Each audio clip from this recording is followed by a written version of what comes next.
Hi friends, welcome to Sakhi vlog. இன்றைக்கி நம்ம சேனலில் எண்ணெய் கத்திரிக்காய் குழம்பு செய்ய போகிறோம். அது எப்படி செய்யணும் வாங்க பார்ப்போம். 1/2 கிலோ கத்திரிக்காய், நல்லா பிஞ்சு கத்திரிக்காயை வாங்கிட்டு வந்து இந்த மாதிரி காம்பை எடுக்காமல் 4ஆக கட் பண்ணி வச்சுக்கிட்டேன். பூச்சி இருக்கான்னு பார்த்து நல்லாவே பார்த்து கட் பண்ணி வச்சுக்கோங்க. அந்த கத்திரிக்காயை ஃபஸ்ட்டு நல்லெண்ணெய் ஊற்றிக்கிடுவோம். நல்லெண்ணெயில் வந்து அந்த கத்திரிக்காயை போட்டு ஒரு 5 நிமிஷம் நல்லா வதங்கட்டும். நல்லா வதக்கி எடுத்து வச்சுக்கிடுவோம் ஒரு பாத்திரத்தில்.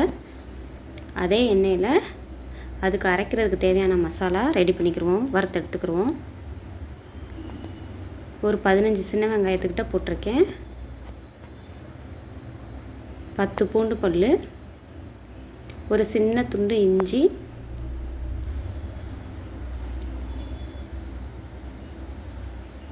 இதெல்லாம் ஒரு 2 நிமிஷம் வதக்கிடுவோம். அது வதங்கினதுக்கப்புறம் ஒரு 2 தக்காளி, ஒரு 2 தேங்காய் சில்லு எடுத்து அதையும் பொடிசாக கட் பண்ணி போட்டு அதை நல்லா 2 நிமிஷம் வதக்கிடுவோம். இது எல்லாம் சேர்த்து நல்லா வதங்கட்டும்.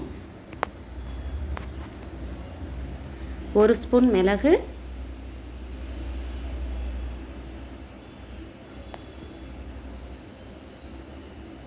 1 ஸ்பூன் சீரகம்,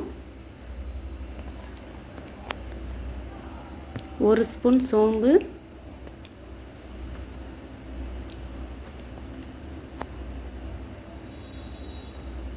1 ஸ்பூன் வெள்ளை எள்ளு எடுத்திருக்கேன். இதையெல்லாம் சேர்த்து நல்லா மிக்ஸ் பண்ணி விட்டுக்குருவோம். நல்லா வதங்கட்டுங்க.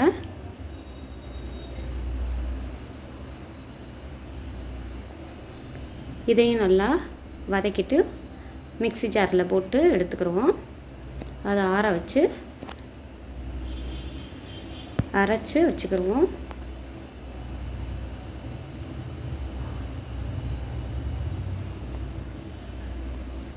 இப்போ அது கூடயே அந்த பாத்திரத்துலேயே இனி கொஞ்சம் எண்ணெய் விட்டு வெந்தயம் 1 ஸ்பூன், கடுகு 1 ஸ்பூன் போட்டு நல்லா பொரியட்டுங்க. நல்லா பொரிஞ்சதுக்கப்புறம் ஒரு 10 சின்ன வெங்காயத்துக்கிட்ட 2ஆக கட் பண்ணி வச்சுருக்கேன். ரொம்ப பொடிசாக கட் பண்ணலாம், 2ஆக கட் பண்ணி வச்சுருந்தேன். அதை போட்டுக்கிறேன். அதை நல்லா வதக்கி விட்டுக்குருவோம்.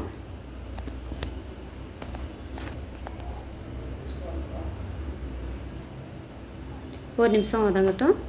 அதுக்கப்புறம் ஒரு 4 கொத்து கருவேப்பிலை போட்டுக்கிறேன். அதையும் நல்லா வதக்கி விட்டுக்குருவோம். அதுக்கப்புறம் ஒரு 2 தக்காளி கிட்ட போட்டுக்கிறேன். போட்டு நல்லா வதங்கட்டும். இப்போ வந்து இந்த குழம்புக்கு தேவையான உப்பு இதில் போட்டுக்கிடுவோம். இப்போ இது எல்லாத்தையும் நல்லா மிக்ஸ் பண்ணி விட்டுருவோம். இதெல்லாம் நல்லாவே வதங்கட்டும். ஒரு 2 நிமிஷம் நல்லாவே வதங்கட்டும். தக்காளி மசிஞ்சு வரட்டும். அதுக்கப்புறம் நம்ம மசாலா சேர்த்துக்கிடுவோம்.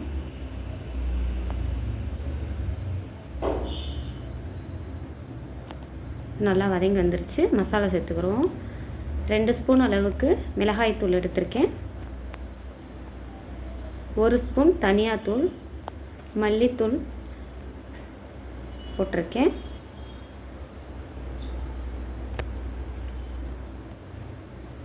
மஞ்சத்தூள் 1/2 ஸ்பூன் போட்டிருக்கேன். இதை எல்லாத்தையும் நல்லா மிக்ஸ் பண்ணிக்கிடுவோம்.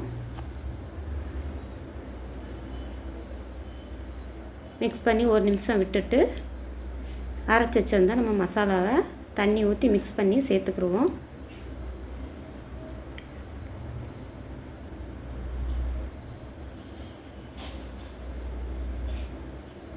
அதில் கொஞ்சம் தண்ணி ஊற்றி சேர்த்துக்கிடுவோம். இதை நல்லா மிக்ஸ் பண்ணி விட்டுருவோம். இப்போ நல்லா மிக்ஸ் ஆகி கொதி வரட்டும், ஒரு கொதி வரட்டும். அதுக்கப்புறம் ஒரு லெமன் அளவுக்கு புளி எடுத்து வச்சுக்க. ரொம்ப புளி சேர்க்க வேண்டாம், கொஞ்சோண்டு புளி தண்ணி விட்டால் போதும். அதை கரைச்சி வடிகட்டி ஊற்றிருக்கேன். இப்போ வந்து நம்ம பொரிச்சு வச்சுருந்த கத்திரிக்காயை இதுக்குள்ளே சேர்த்துக்கிடுவோம்.